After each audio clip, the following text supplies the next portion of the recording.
Solar system কিংবা lead acid ব্যাটারির জন্য ওয়াইফাই রাউটার ইউপিএস নিয়ে অসংখ্য প্রতিষ্ঠান কাজ করছেন তৈরি করার জন্য, কিন্তু কেউই পুরোপুরি এখন পর্যন্ত সাকসেস হতে পারেননি। এর অন্যতম কারণ হলো সোলার বা ব্যাটারির যে ভেরিয়েশন রয়েছে সেটা। আপনি হয়তো চাইলেই খুব সহজে ব্যাটারি থেকে রাউটার বা অণু চালাতে পারবেন, কিন্তু আপনি যদি চান সোলার থেকে ব্যাটারি চার্জ হবে, চার্জ হওয়ার সময় ওয়াইফাই রাউটার অণু চলবে, আবার রাতের বেলায় যখন সোলার থাকবে না তখন অটোমেটিকলি রাউটার বা অণুটি চলবে। অথবা আমরা যদি আরেকভাবে বলি, সোলারের পরিবর্তে ধরেন আপনি অ্যাডাপ্টার ব্যবহার করছেন, ইলেকট্রিসিটি থাকলে রাউটার বা অণু চলার পাশাপাশি আপনার যে লিড অ্যাসিড ব্যাটারিটা আছে সেটি চার্জ হবে, ইলেকট্রিসিটি চলে গেলে সে চার্জ হওয়া ব্যাটারি থেকে আপনার রাউটার বা অণুটি চলবে। পুরো প্রক্রিয়াটিকে বলা হয় হাইব্রিড সিস্টেম।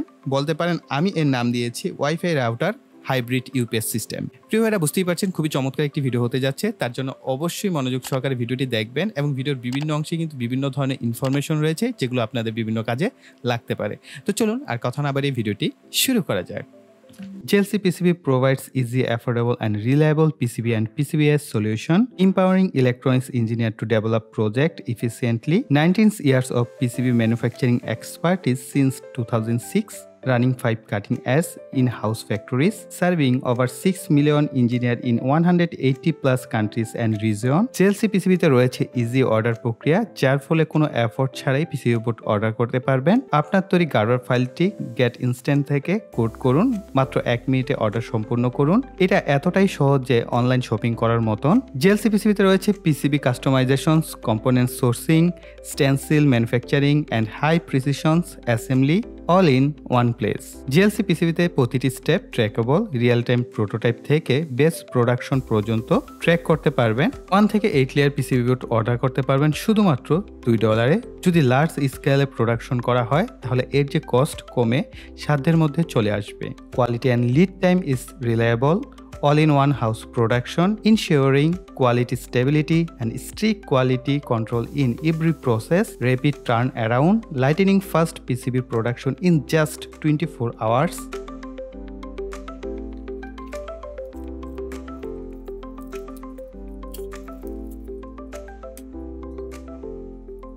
একটা প্রোডাক্ট ম্যানুফ্যাকচারিং করার পিছনে কিন্তু একটা ইঞ্জিনিয়ারিং স্টাফ কাজ করে। বিশেষ করে ইলেকট্রনিক্স যে প্রোডাক্টগুলো মার্কেটে ম্যানুফ্যাকচারিং করা হয়, কিউসি করা হয়, সেই ধরনের প্রোডাক্টগুলোর কথা বলছি। কারণ আপনি TP4056 আইসি বা মডুলটি যে ব্যবহার করেন সেটার পিছনে ইঞ্জিনিয়ারিং একটা গ্রুপ বা স্টাফ কাজ করে।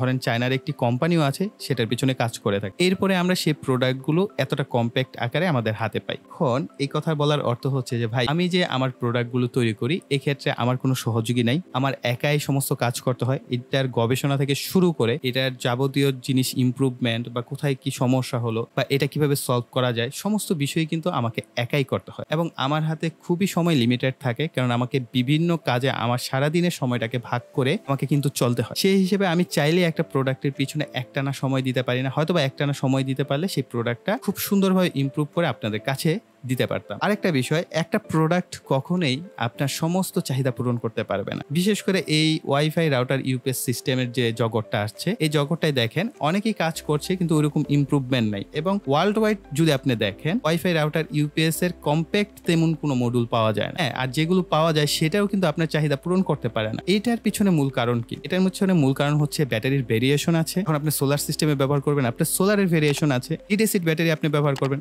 অনেকে বলবেন যে আমার কাছে লিথিয়াম ব্যাটারি আছে, অনেকের কাছে লিথিয়াম ফসফেট ব্যাটারি আছে, লিথিয়াম পলিমার ব্যাটারি আছে। এই যে ভেরিয়েশন গুলো, এটার কারণে কখনোই একটা প্রোডাক্ট সমস্ত লোকের যে চাহিদা সেটা পূরণ করতে পারে না। আবার কিছু কিছু লোকের চাহিদা একদম 100% ফুলফিল করতে পারে। আমরা এই যে প্রোডাক্টটা তৈরি করেছিলাম, এটা তৈরি করার পরে যে ইস্যুটা হয়েছিল সেটা আমি বলেছিলাম, আপনাদের সাথে শেয়ার করা হয়েছিল। এইটার মসফেট আছে, সেই মসফেটটা প্লাস হচ্ছে এখানে আমরা যে LM-IC ব্যবহার করেছি, LM বলতে এটা 7805 বা 9 না, এগুলো হচ্ছে LM2596 আইসি ব্যবহার করা হয়, যেগুলো বাক বুস্ট কনভার্টার মডেলগুলোতে আপনারা পেয়ে থাকেন। ওই ধরনের LM-IC গুলো এখানে ব্যবহার করা হয়। ওই আইসি গুলোর মধ্যে একটা আইসি গরম হচ্ছিল, আরেকটা মসফেট আমাদের গরম হচ্ছিল। মসফেট গরম হওয়াটা কিছুটা ন্যাচারাল, এই কারণেই যে মসফেট হচ্ছে যখন ব্যাটারি চার্জ করবে তখন হিট হবে, এটা মানা যায়। কিন্তু যখন LM-IC-টা অতিরিক্ত হিট হচ্ছিল তখন আসলে এটা মার্কেটে ছাড়ার উপযোগী না। এখন আমি ছাড়লাম, আপনি হয়তো ব্যবহার করলেন, এটার কারণে একটা দুর্ঘটনাও ঘটতে পারে। এই কারণে অনেক লম্বা সময়, মেবি এটা 3-4 মাস বা 5 মাস হয়ে গেছে, এটার অ্যানাউন্সমেন্ট করেছিলাম এবং বলেছিলাম এটার ইমপ্রুভমেন্ট হলেই মার্কেটে আসবে। পরবর্তীতে আমি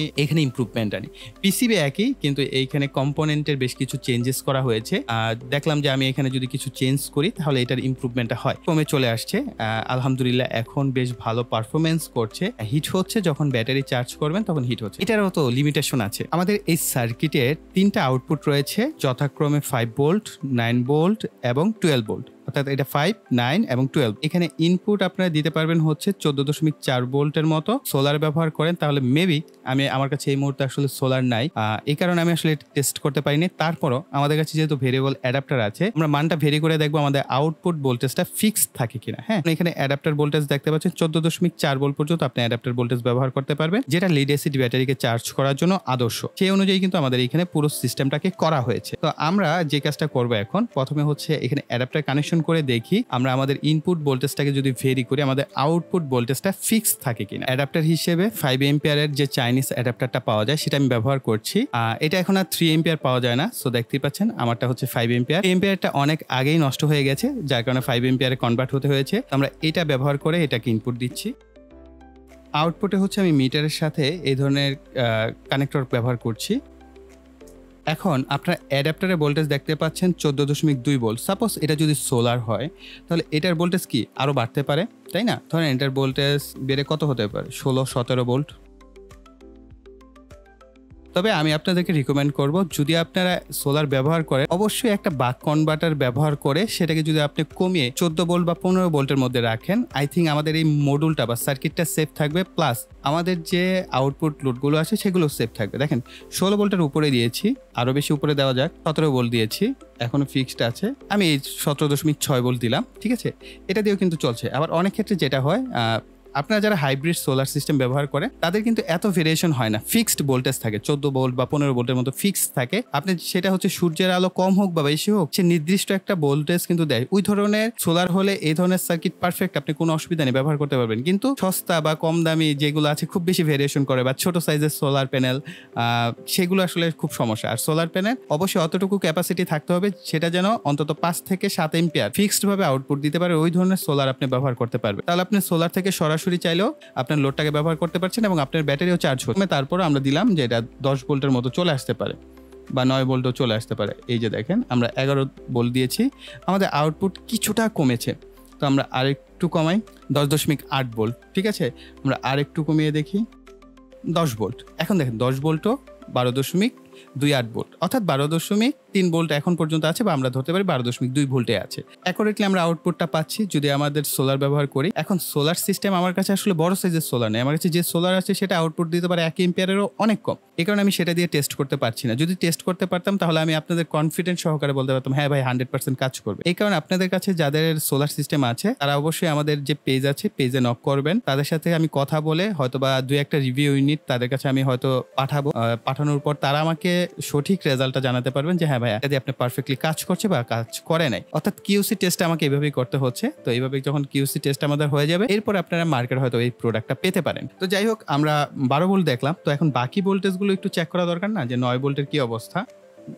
তো 9 ভোল্ট 9.10 ভোল্টেজ আছে বা 11, এরপর রয়েছে 5 ভোল্ট 5.11 ভোল্ট। তো যাই হোক, আমরা এখানে দেখতে পেলাম যে আমাদের আউটপুটগুলো ফিক্সড আছে। আমরা যে টেস্টটা করব সেটা হচ্ছে যে আমাদের ব্যাটারিও কানেকশন থাকবে এবং আমাদের অ্যাডাপ্টারও কানেকশন থাকবে, অর্থাৎ চার্জিং অবস্থায় থাকবে। ওই অবস্থায় আমাদের যে অনু রাউটার আছে সেগুলো রিস্টার্ট নিবে কিনা। তো এই মুহূর্তে আমার কাছে আসলে 9 ভোল্ট বা 12 ভোল্টের কোনো অনু রাউটার সিস্টেম নাই, আমি অর্ডার করব খুব শীঘ্রই। সেগুলো আসলে আমরা সেগুলো সহ দেখাবো। এখন আমার কাছে 5 ভোল্টের একটা রাউটার আছে, এটা আমরা টেস্ট করে দেখবো যে সেটা আসলে রিস্টার্ট নেয় কিনা। তার আগে আমরা আমাদের যে অ্যাডাপ্টারের ভোল্টেজ, ধরেন আপনি লিড অ্যাসিড ব্যাটারি ব্যবহার করবেন, তাহলে তো আপনার যে চার্জার সেটা হচ্ছে 13.6 বা 14.2 বা 14.4 ভোল্টের মতো হতে পারে। তো আমরা এখানে সেই অনুযায়ী ভোল্টেজ লেভেলটা সেট করলাম 14.32, যাই হোক এটা আবার অ্যাডাপ্টার কিছুটা কমবে যখন আমরা চার্জে দিব। আচ্ছা, ব্যাটারি কত ব্যবহার করবেন সেটা একটু বলে দেই। আমি এখানে হাই পাওয়ারের 7.5 এম্পিয়ার আওয়ারের ব্যাটারি ব্যবহার করছি। আপনারা সর্বোচ্চ 35 থেকে 40 এম্পিয়ার আওয়ারের ব্যাটারি ব্যবহার করতে পারবেন এই ডিভাইসটার সাথে। এবং 100 এম্পিয়ার বা 200 এম্পিয়ার কেন ব্যবহার করা যাবে না, এবং আপনি যদি চান যে হ্যাঁ ব্যবহার করতে, সেই ক্ষেত্রে ব্যবহার করতে পারবেন। ধরেন আপনার যে ব্যাটারিটা আছে এটার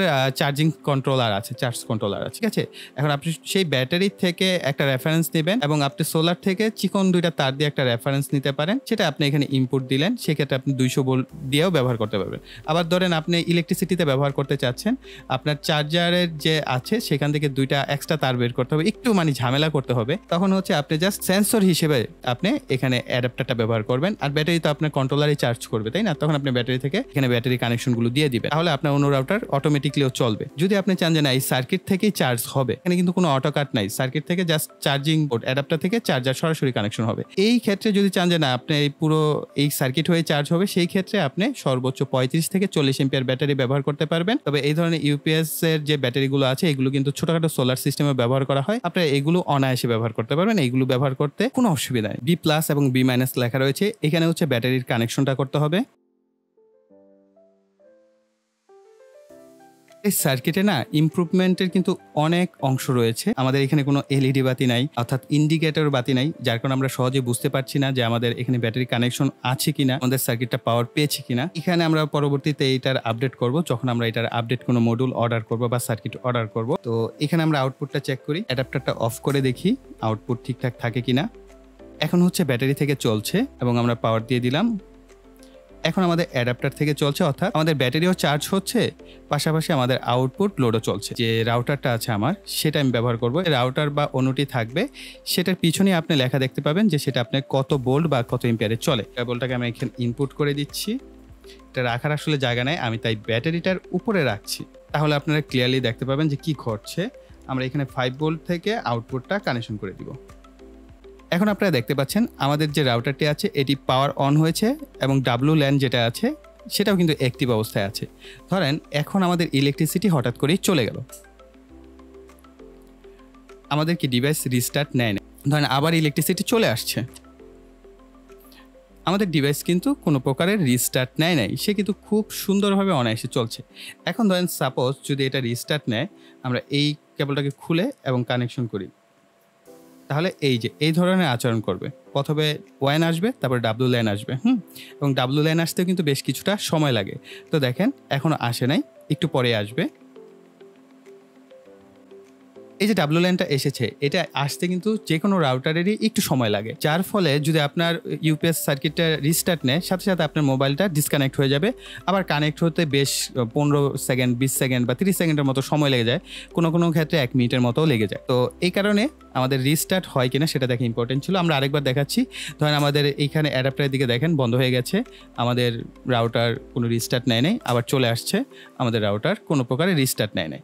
তো আমি অলরেডি একটা অনু অর্ডার করেছি এবং একটা রাউটার আমার কিনতে হবে, অর্থাৎ দুইটা জিনিস আমরা একত্রে 3টা আউটপুট দিয়ে পরবর্তী কোনো ভিডিও যদি করা হয় এই সিরিজের, তাহলে আমরা সেইখানে 3টা লোড দিয়ে দেখার চেষ্টা করবো যে আমাদের অনু রাউটারগুলো কোনো প্রকারে রিস্টার্ট নেয় কিনা। সো এই ছিল আমাদের ওভারঅল এই সার্কিট বা এই মডুলের উপর পুরোপুরি এক্সপেরিমেন্ট। বুঝতে পেরেছেন যে আমাদের সার্কিটটা কতটা পারফেক্টলি কাজ করছে এখন পর্যন্ত। এরপরও এটার নিয়ে আরও বেশ কিছু লিমিটেশন আছে, এটাকে নিয়ে আমার আরও বেশ কিছু কাজ করা বাকি আছে। এই কারণে এটা এখন আপনারা হয়তো মার্কেট প্লেসে পাবেন না। মার্কেট প্লেসে যখন পাবেন তখন অ্যানাউন্সমেন্ট জানিয়ে দেওয়া হবে যে কোন কোন শপে আপনারা পাবেন এই প্রোডাক্টটা। অল্প সংখ্যা যখন আপনি তৈরি করবেন, সেই প্রোডাক্ট কিন্তু মার্কেটে ছাড়তে গেলে আপনাকে অনেক বেশি প্রাইসে ছাড়তে হবে। যখন আপনি এটা অসংখ্য পরিমাণে অর্থাৎ অনেক বেশি পরিমাণে করবেন, তখন কিন্তু সেটা ম্যানুফ্যাকচারিং করলে সেটার প্রাইসটা কমে আসে। এটা অবশ্যই প্রিয় ভাইরা মাথায় রাখবেন যে আপনাদের চাহিদা কিরকম সেটা অবশ্যই কমেন্ট সেকশনে জানাবেন, এবং এটার আউটপুট রেজাল্ট কিরকম পাই সেইটার উপর ডিপেন্ড করে এটা মার্কেটে আসবে কি আসবে না সেটা মূলত নির্ভর করবে। আমাদের এই ভিডিও এই পর্যন্তই। আপনাদের লাইকের যে মাইল ফলক ইনশাল্লাহ আপনারা সেটা পূরণ করে দিবেন, এটা আমি সবসময় বিশ্বাস করি। এবং এই ধরনের কাজগুলোর পিছনে ভাই অনেক এফোর্ট দিতে হয়, সেটা আপনারা বুঝেন। যারা এই ধরনের এক্সপেরিমেন্ট বা গবেষণা করেন তারা খুব ভালোভাবেই জানেন যে কত ধরনের সমস্যার সম্মুখীন হতে হয় এই ধরনের একটা প্রোডাক্ট তৈরি করতে। তো তার জন্য অবশ্যই ভিডিওতে লাইক, কমেন্ট এবং শেয়ার করবেন। আর যারা এখনো চ্যানেলকে সাবস্ক্রাইব করেনি, চ্যানেলকে সাবস্ক্রাইব করে পাশে বেল বাটনটি অ্যাক্টিভ করে দিবেন পরবর্তী ভিডিওর নোটিফিকেশন পাওয়ার জন্য। সেই বলে এখানে বিদায় নিব। সকলে ভালো থাকবেন, সুস্থ থাকবেন, টাটা।